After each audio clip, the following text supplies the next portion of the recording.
If you are a basic or pro user, you get access to the prompt builder for an extended time or unlimited. If you're a pro user, you get access to the AI fill feature where you can now describe what your workflow is, what you want it to do, and what you're trying to make. As always, you can always clear the canvas, but on the right is your prompt preview.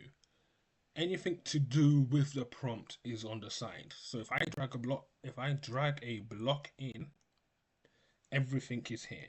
You can change the name, as you can see, it changes here. You can change the information inside the block, which you will see here. So if I copy this and I paste it several times, you will see it's here. But then again, you can clear it. On the side is your block library. Everything to do with building your prompt and adding dynamic responses like a dynamic response block, you can get it to do that. You can get to provide a summary. You can have a finalized output. My favorite one is the output format block, as you can take the output of one branch and connect it to another. For example, I have some workflows that I use.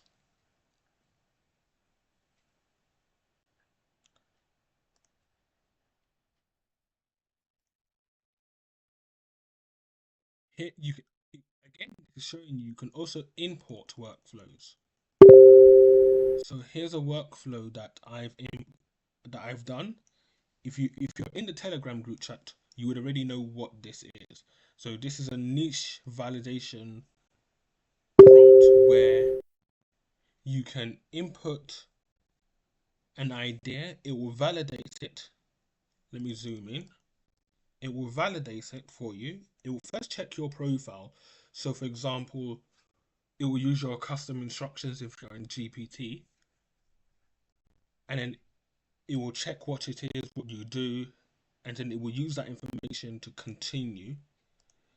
And then as you're going, you can now copy this prompt directly into GPT. So like if I take this block and I paste it in, what you see here is what you see up here. So you can copy this exactly, paste it into GPT, as long as it's not looping back on itself. Again, you can import other workflows. For example, I have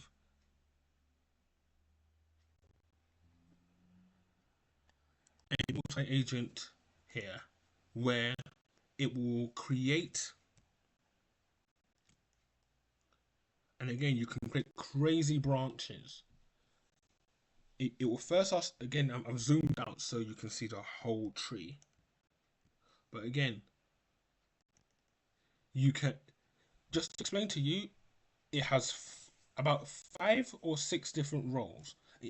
It's a prompt optimizer, prompt generation, and prompt refiner. If it doesn't have the prompt you're looking for, it will click this box and it will create the agent for you without that you can now use, and then it will output as is. So yeah, the prompt builder is a very very strong tool. Like now we can create our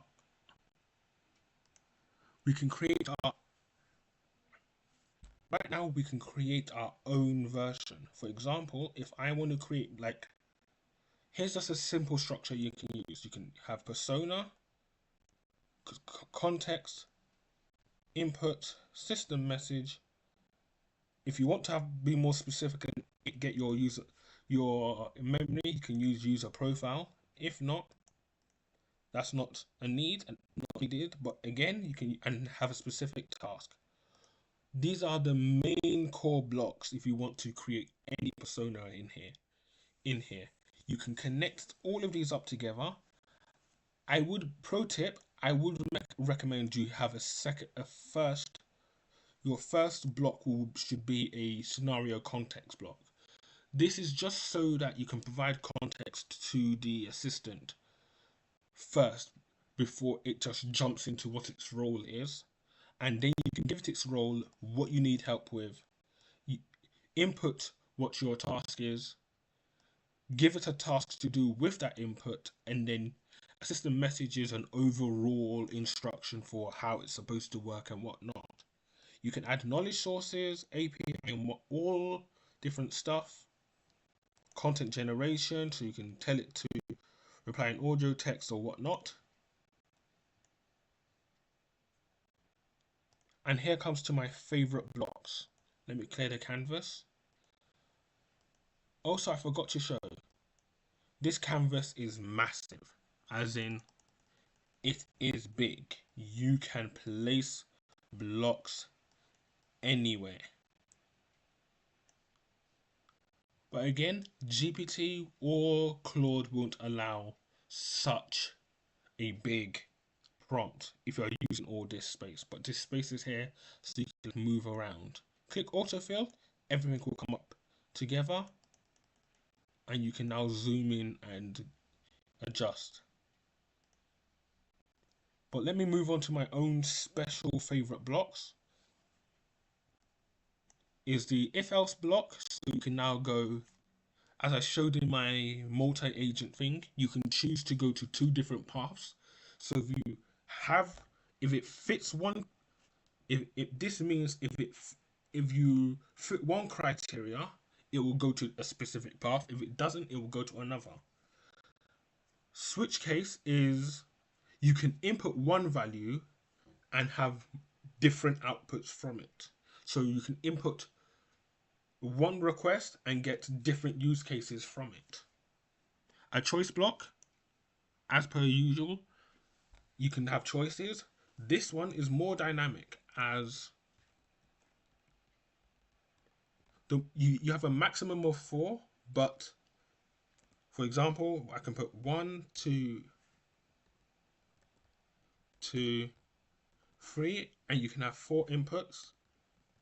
5, it just carries on going.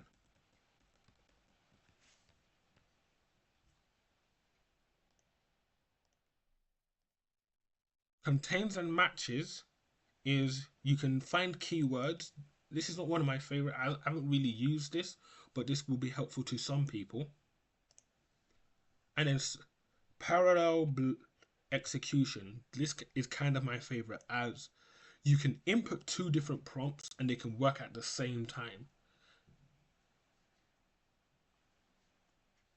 And as we all love, we have the tree of thought, the React framework, the chain of thought, self-critique, and we have a bunch of different variable blocks.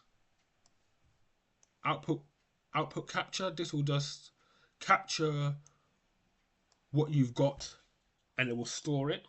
So if you want to come back to it again later. But then there's also another save block, so you can prompt the AI to remember that part of the block. Dynamic response, you can choose how it responds. Final output, which means it's not like the final output is the final, you can't add any more. That's why there's no output point. But my favorite block of them all is the output format block. As you can take an output of one tree and connect it to another. For example, I can make my own persona role. So let me quickly make a template here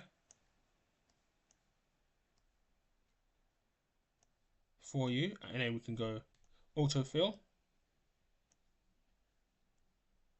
I can take this, put again, like I said before, my pro tip is put a context first so you can instruct the whole AI. And then what I can now do is use the input, and I can take task. Let's do content generation.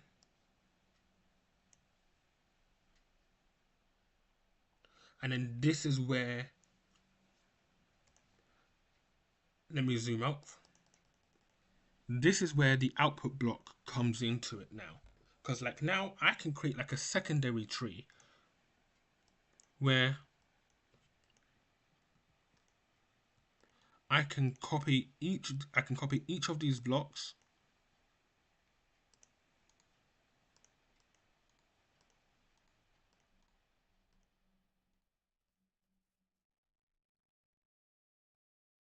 make my own a secondary branch now. So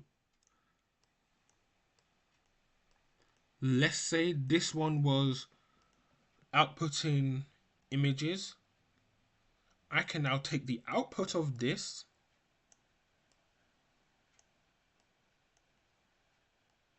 and send it to this.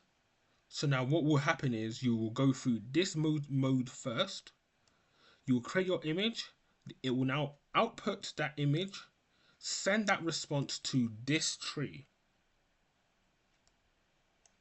So let me do it all, connect it all up together so it can all make sense.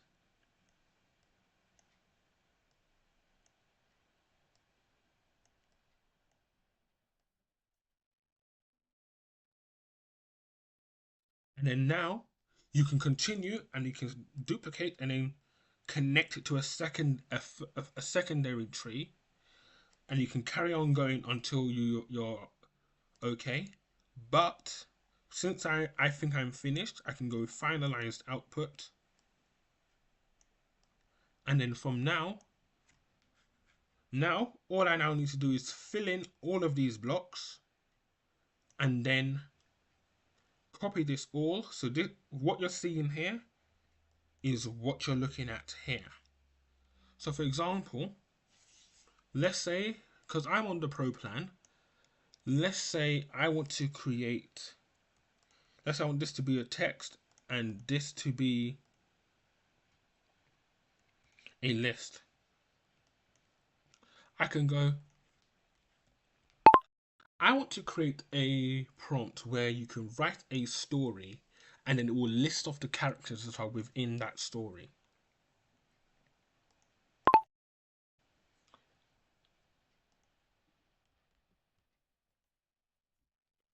So what this will now do is it's reading your prompt. You can put like a paragraph again, you can extend. Hey, successfully filled. Now we have a full prompt.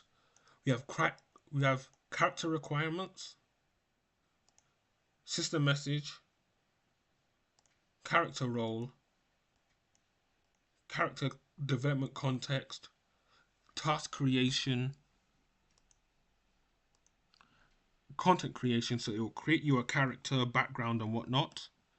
It will output this now. So I can click output in Markdown, or you can have a custom one and then provide it the answer. But I'm going to say Markdown, and then it will now provide it to character output context, this,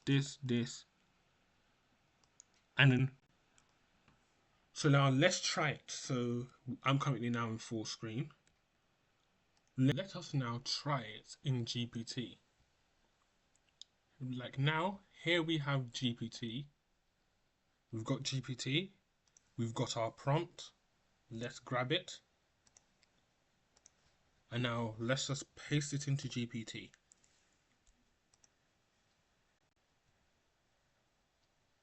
So now we can tell it what character we want. So let me just think of a character. Let's just talk about like a superhero style character. Create me like a character like Superman, but it's for green goo.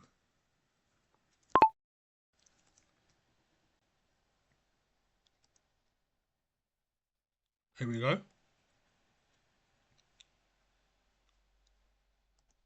So now it's asked me about my story, about my character. the theme and whatnot. It's generating a profile. Now what we should now have is it now will generate, align with story requirements, and it should generate a backstory and whatnot. So character profile, age, whatnot, origin story, powers and ability, personality, whatnot, and then now, and it's done that all based on this character. So have a go. It's pretty fun.